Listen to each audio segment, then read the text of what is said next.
Hi guys, welcome back to our channel Rishi Roshan ideas and blogs. ఎలా ఉన్నారు? మీరందరూ బాగున్నారా? నేనైతే చాలా చాలా బాగున్నాను. ఈ రోజు అయితే సండే కదా, సండే స్పెషల్. నేను మా ఇంట్లో అయితే చేపలు తీసుకొచ్చాను అనమాట. ఇదిగోండి బొచ్చెలు. సో కర్రీ అయితే చేసేసాను ఆల్రెడీ, పిల్లలకు కూడా పెట్టేశాను అనమాట. సో చేపలు తీసుకునేటప్పుడు చాలా మంది, సో మీరు అంతకంటే ముందు మీరు సండే స్పెషల్ ఫుడ్ ఏం ప్రిపేర్ చేసుకున్నారో కామెంట్ బాక్స్ లో కామెంట్ చేయండి. సో చేపలు తీసుకునేటప్పుడు అయితే చాలా మంది అయితే ఇదిగోండి ఇలా ఉంటుంది కదా, అది చేప గుడ్లు అంటారు కదా, వీటిని అయితే చాలా మంది స్కిప్ చేస్తూ ఉంటారు. అంటే వద్దు మాకు అని చెప్పేసి తీసేస్తూ ఉంటారు, వేస్ట్ కింద తీసేస్తూ ఉంటారు అనమాట. వీటితోటి మనము ఎంతో టేస్టీగా ఫ్రై చేసుకోవచ్చు అనమాట. చాలా చాలా బాగుంటుంది. ఒక్కసారి టేస్ట్ చేస్తే మాత్రం మళ్ళీ ఇట్లాగా వేస్ట్ చేయరనమాట దీన్ని. సో దీన్ని అయితే ఎలా ఫ్రై చేస్తారో ఏంటో నేను చేసి చూపిస్తాను. రెండోసారి మీరు ఫిష్ తీసుకోవడానికి వెళ్ళినప్పుడు ఇట్లా మీకు చేపలో మాత్రం గుడ్డు వస్తే దాన్ని మాత్రం వేస్ట్ చేయకండి, అస్సలు వేస్ట్ చేయకండి. అంత మంచి టేస్ట్ అస్సలు మిస్ అవ్వకండి. సో నేనైతే ఆ ఫ్రై ఏంటో చేసి చూపిస్తాను, చూసేయండి. సో నేను ఈ ఫ్రైకి అయితే ఫస్ట్ అయితే కొన్ని అదే ఒక ఆనియన్, చిన్నది ఆనియన్ ఒకటి తీసుకున్నా, చిన్న టమోటా ఒకటి తీసుకున్నాను, అలాగే కరివేపాకు కూడా కొంచెం సన్నగా తరుక్కున్నాను అనమాట. ఇదంతా కూడా ఒకటే చేపలోదనమాట, ఒక చేపలోదే. బొచ్చ చేప, కేజీన్నర చేపలో ఇదంతా వచ్చిందనమాట. సో ఆయిల్ అయితే పెట్టేసుకున్నాను. ఆయిల్ అయితే కొంచెం ఎక్కువే పడుతుంది. నేనైతే 4 టేబుల్ స్పూన్స్ వేసుకున్నాను అనమాట.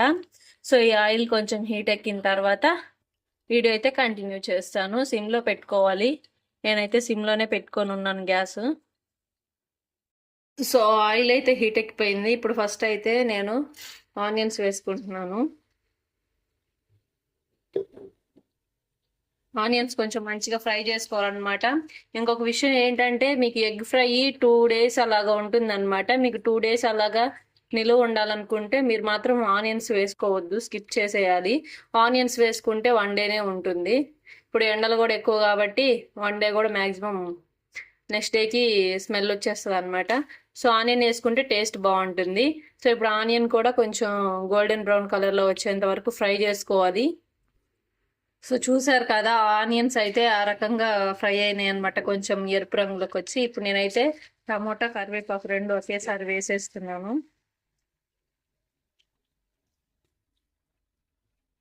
ఇది కొంచెం అట్లా ఫ్రై చేసిన తర్వాత, ఇందాక నేను కర్రీ చేసేటప్పుడు కొంచెం మసాలా అనేది ఉంచాను అనమాట, కొంచెమే. ఇదిగోండి ఇంత మసాలా అయితే ఉంచాను, ఇది వేసేస్తున్నాను అనమాట ఇప్పుడే. సో మసాలా కూడా వేసేసి కొంచెం అలా తిప్పేసుకొని ఇప్పుడు వెంటనే మనము ఆ ఎగ్ అనేది కూడా వేసేయాలి. ఇదిగోండి నీట్గా వాష్ చేసుకున్నా నేను మంచిగా. ఇంక ఎగ్ కూడా వేసేసుకోవాలి. ఇంక ఇప్పుడైతే సిమ్లో పెట్టుకోవాలన్నమాట గ్యాస్. సిమ్లో పెట్టుకొని టర్న్ చేసుకుంటున్నాను అంతా. దీనికి ఆయిల్ కొంచెం ఎక్కువే పడుతుంది. మనకు కనిపించడానికి ఇట్లా ఎక్కువ కనిపిస్తుంది, కానీ ఇదంతా కూడా పీల్ చేస్తుంది. నేను కర్రీలోనే వేసేద్దాం అనుకున్నా డైరెక్ట్ గా, కానీ మీకు వీడియో చేద్దామని చెప్పేసి ఇట్లాగా ఫ్రై చేస్తున్నా. కర్రీలో వేసుకునే పని అయితే మనం మసాలా వేసే ముందు అయితే దీన్ని యాడ్ చేసుకొని మసాలా వేసుకున్న తర్వాత కొద్దిసేపు ఉంచుకొని ఆపేస్తే సరిపోతుంది. ఎందుకంటే ఇదంతా కూడా చాలా సెన్సిటివ్ కదా, తొందరగానే ఉడికిపోతుంది అనమాట. సో ఇదిగోండి ఇట్లా ఉంది. దాన్ని అట్లా 2 మినిట్స్ వదిలేస్తే మంచిగా మనం ఇట్లాగా మొత్తం కూడా కట్ చేసుకుంటే సరిపోతుంది.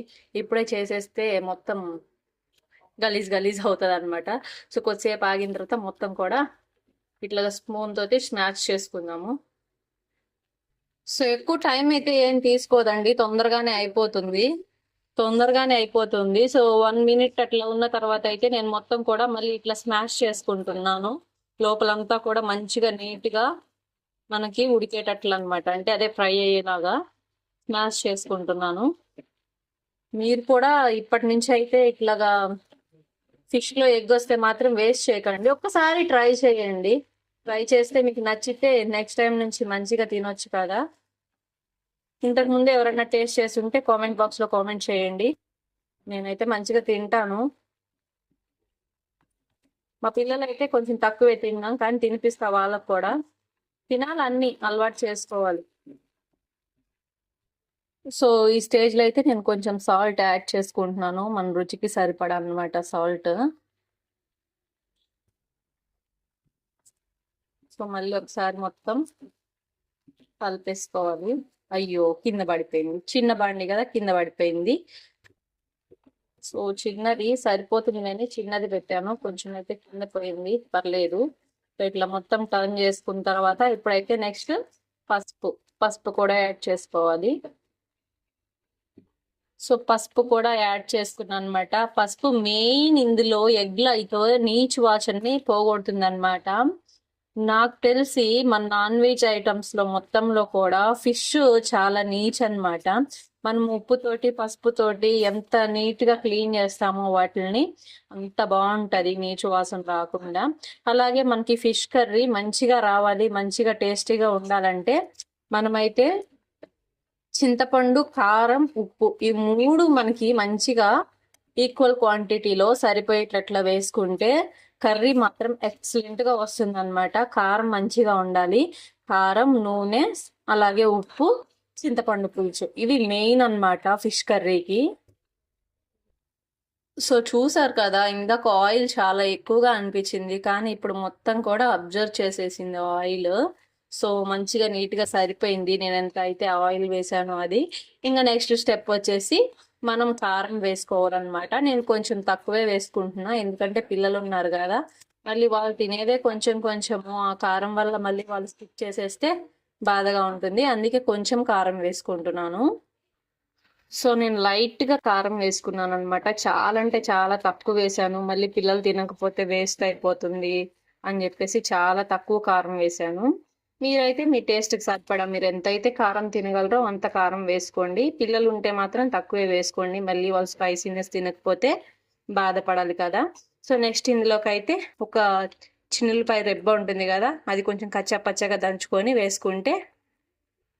సో ఇదిగోండి, చిన్నులపాయ రెబ్బ ఒక్కటే తీసుకున్నాను అనమాట, కొంచెం కచ్చా పచ్చగా దంచి ఇట్లాగా దీన్ని ఇట్లా కలిపేసుకుంటున్నాం. మళ్ళీ ఇంకా అయిపోయింది అనమాట. కొంచెం కొత్తిమీర పైన గార్నిష్ చేసేస్తే అయిపోతుంది. చాలా చాలా బాగుంటుంది అనమాట. ఒక్కసారి ట్రై చేసి కామెంట్ బాక్స్ లో కామెంట్ చేయండి ఎలా ఉంది ఏంటి అనేది. వీడియో మీకు నచ్చింది అనుకుంటున్నాను, నచ్చితే మాత్రం చిన్న లైక్ అనేది ఇచ్చేసేయండి. ఇంకా ఎవరైనా సబ్స్క్రైబ్ చేసుకోకపోయింటే ప్లీజ్ సబ్స్క్రైబ్ చేసుకోండి. Bye friends.